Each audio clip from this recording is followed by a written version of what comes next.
de mahkeme sonucunda tekrar burada paylaşacağım. Avukat arkadaşlarımızdan konuşmak isteyenler var mı acaba? İlyas Doğan Bey geldi mi? Ben öncelikle bugün Doğu Türkistanlıların tarihi bir gün yaşadığını ifade etmek istiyorum. Bugün İstanbul Çağlayan Adliyesi'nde adaletin, hukukun ve hakkaniyetin tecelli edeceğini umut ediyorum. Bugün niçin biz İstanbul Çağlayan Adliyesi'nde buluştuk? Onunla ilgili size kısaca bilgi vermek istiyorum. Hepinizce malum, aziz Türkistan beldesi, ana vatanımız Doğu Türkistan 1949 yılından beri komünist Çin işgalinde inim inim inlemekte arkadaşlar. 1949'dan günümüze kadar dünyanın hiç tanık olmadığı bir zulümle, bir soykırımla Müslüman Doğu Türkistan halkı adeta katliama maruz bırakılmış durumda. Bu katliamlar karşısında kimi ülkeler, kimi siyasiler sesini yükseltirken kimileri sessiz kalmakta. Kimileri de tıpkı Doğu Perinçek gibi Doğu Türkistanlılara yardım etmek bir tarafa, onlara yalan ve iftiralarla adeta Çin propagandasının, adeta Çin yayılmacı siyasetinin birer kuklası olarak Doğu Türkistanlılara iftiralarla, hakaret ve yalanlarla adeta ızdırabı ve acıyı yaşatmakta.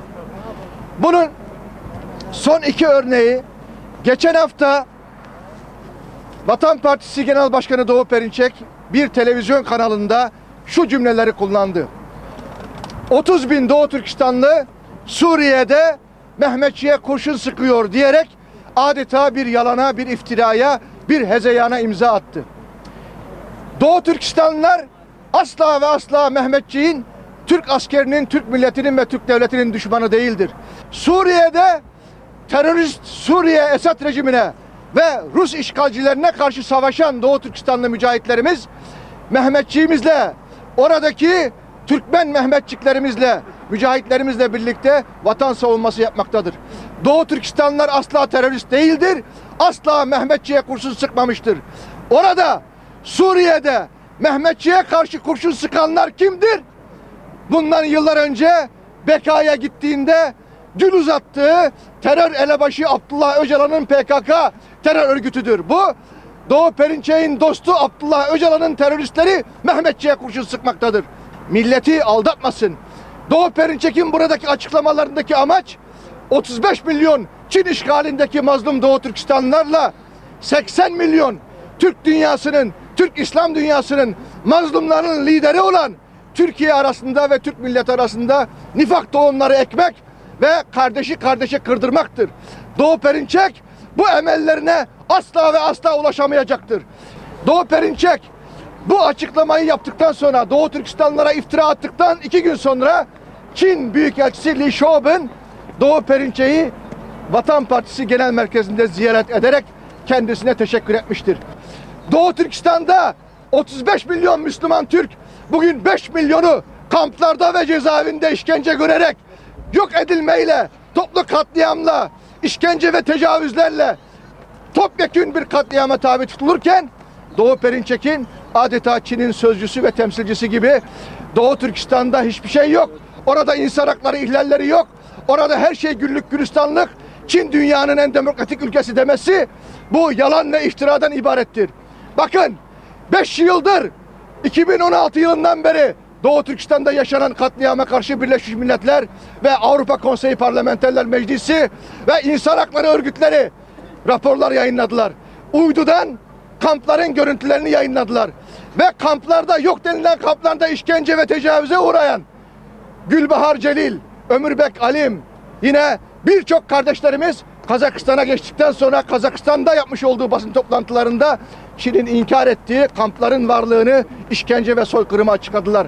Ve 5 milyon Doğu Türkistanlı kardeşimiz, erkeklerimiz kampta ve cezaevindeyken onların hanımları, onların bacıları, kızları, onların haneleri, namusları Çinli işgalcilerin gece konaklamak kaydıyla Kardeş Aile Projesi adı altındaki bu rezaletini gördük. Evet, evlerimize Çinli erkekler yerleştirildi. Namus ve iffetlerimiz tarumar edildi. Bunu da yok diyor Doğu Perinçek. Buna da yalan diyor. Şimdi bakın, burada yüzlerce Doğu Türkistanlı kardeşimiz Doğu Perinçek'in bu yalanlarını haykırmaya geldiler. Burada bugün İstanbul Çağlayan Adliyesi'ndeki kardeşlerimiz şunu söylüyor. Kimisinin annesi, kimisinin babası, kimisinin eşi, kimisinin kardeşi ve çocuğu hayatta mı değil mi? Kampta mı, cezaevinde mi? Nerede? Bundan haber alamıyor. Bugün Doğu Türkistan 21. yüzyılda, iletişim çağında, teknoloji çağında, haberleşme çağında 35 milyon Doğu Türkistan halkı dünyadan haber alamıyor. Biz birinci derece akrabalarımızla görüşemiyoruz ve adeta Doğu Türkistan cehennem hayatı yaşıyor ve Doğu Perinçek çıkıyor diyor ki Doğu Türkistan'daki olayları işte Amerika kışkırtıyor, CIA operasyonudur diyor. Oradaki katliamları başka bir mecraya atmaya çalışıyor. Bu tamamen yalandır. Doğu Türkistan'daki katliamın, soykırımın sorumlusu Çin işgalci komünist yönetimidir arkadaşlar. Ben burada şunu söylemek istiyorum.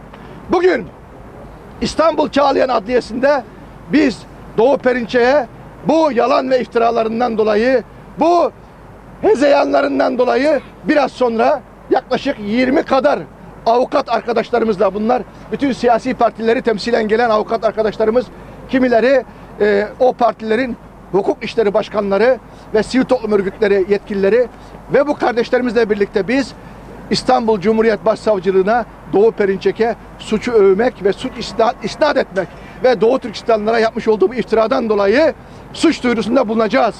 Biraz önce size bahsettiğim gibi Vatan Partisi Genel Başkanı Doğu Perinçek'in 30 bin Doğu Türkistanlı Suriye'de Mehmetçiğe kurşun sıktığı yalan ve iftiralarına karşı suç duyurusunda bulunduk.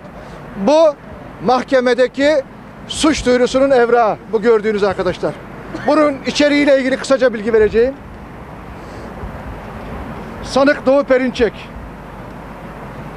İşlenen suç TCK 215 ve TCK 216. Suç tarihi 17 Eylül 2020, 16 Aralık 2020. Suçun işlendiği mahalle İstanbul. İhbarda bulunan Seyit Tümtürk, vekili İlyas Doğan. Seyit Tümtürk Doğu Türkistan Milli Meclisi Başkanı ve 35 milyon Doğu Türkistan halkı adına bu ihbarda bulunuyor. Açıklama: sanık Doktor Doğu Perinçek'in Çin devletince yapılan her şeyi övmek ve haklılaştırmasıyla maruf bir siyaset aktörlüğüdür. Kendisi PKK terör örgütü liderine çiçek takdim etmenin getirdiği şöhretten sonra en çok da Çin'in Doğu Türkistan'da Uygurlara karşı yaptıklarını meşru göstermeye çalışmasıyla kamuoyu gündeminde kalmaktadır.